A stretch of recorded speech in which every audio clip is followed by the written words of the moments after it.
morning students. Today we are performing an experiment called as speed control of DC shunt motor. Pause. Start it. One is a start. Yes, sir. The components required for this experiment is the rheostat, that is the armature rheostat, the field rheostat, ammeter, and multimeter itself we are taking as voltmeter, and we need tachometer to measure the speed of the DC shunt motor. Pause. To control the speed of DC shunt motor, we have the method that is called as armature control, and one more method of speed control is field control of DC shunt motor.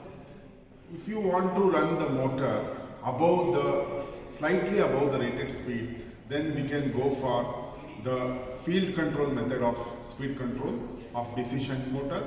However, if we want to run the motor well within the rated voltage, then we can go for the armature control method of speed control of DC shunt motor.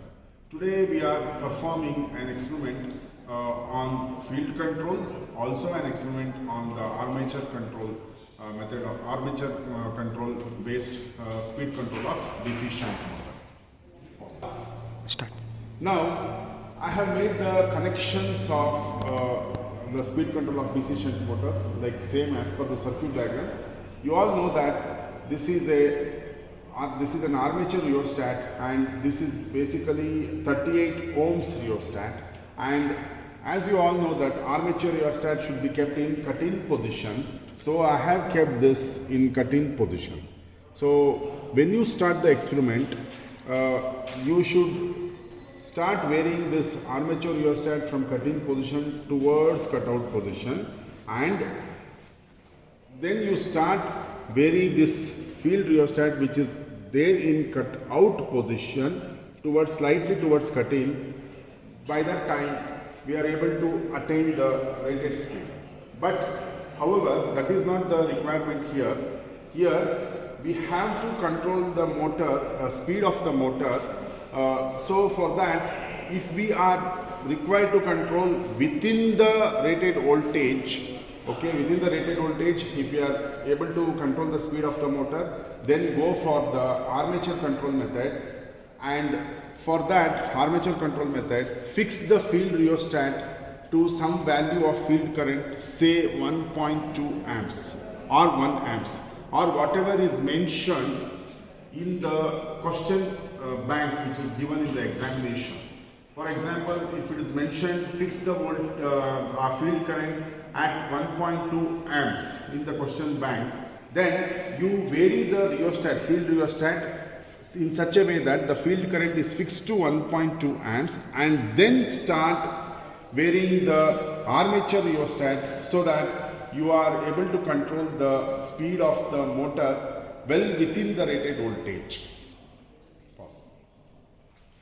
Suppose if you want to control the speed of the motor slightly above the rated speed, then there is a method called as the field control method. In field control method, you need to fix the armature voltage, appropriate voltage we need to fix, say 180 volts, okay?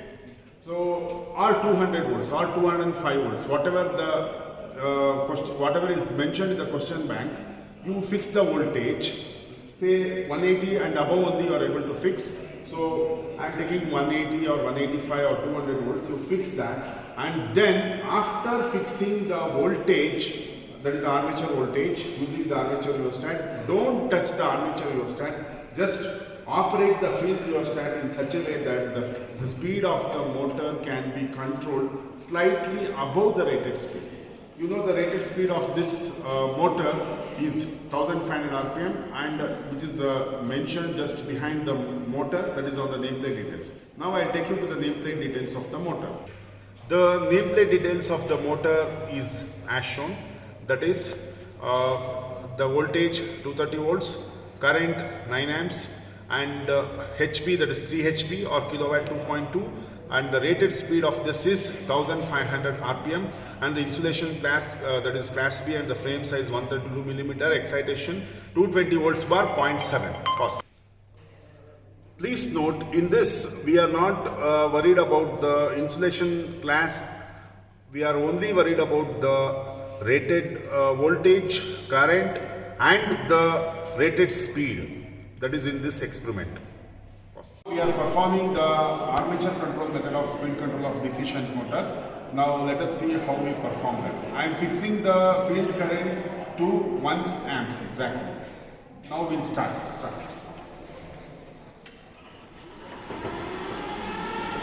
Now students observe the ammeter. Now we are fixing the field current exactly 1 amps, that is 0.5 into 2, because we have taken the range. The range we have taken here is the range we can see here. We have taken it for 2 amps. So for that, the range you observe, it is 2 amps. So the multiplication factor is 0.5 into 2. Therefore, it becomes exactly 1 amps. You can see the range over there. Just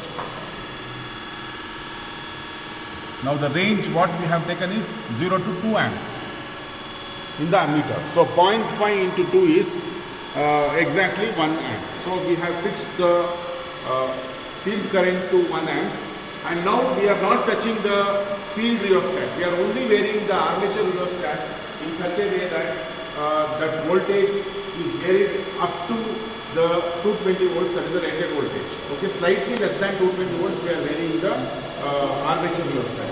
Now let us take the first reading. The first reading is we are fixing it for 185 volts. So fix it.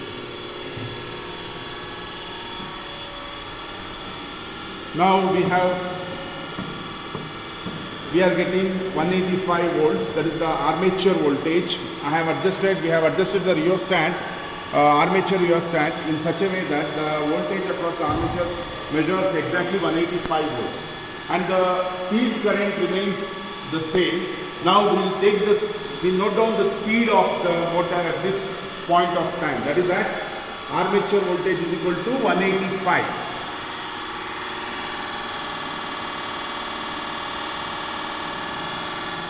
Please note down the speed, that is 1142.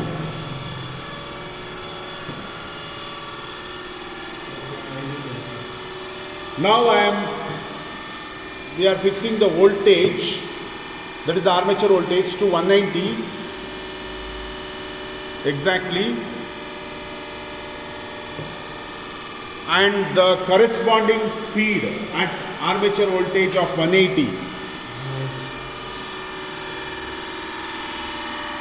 Please note down the speed. The corresponding speed is 1182 RPM.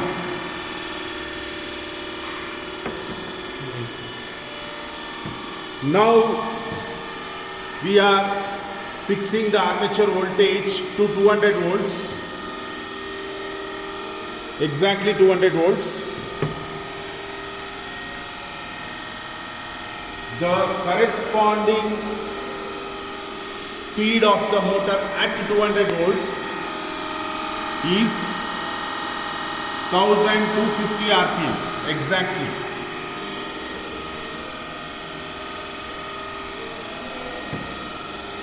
Now we are varying the rheostat, that is the armature rheostat, and fixing the armature voltage at 210 volts, and so you can see here 209.9 almost equal to 210, and the corresponding speed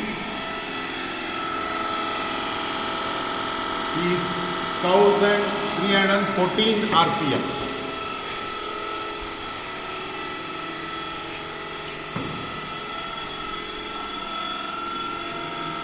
Now this is the last reading. We are able to control the armature rheostat up to this end, that is a cutout position, and you can see here the final reading, that is 216.8. We are able to control the armature voltage up till 216.8 and the corresponding speed we measured is 1360 rpm.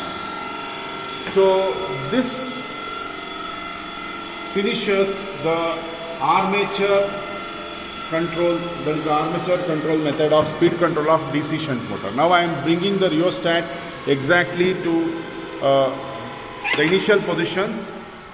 So we brought the armature rheostat to cut-in position and the field rheostat to cut-out position, and then we have switched off the supply.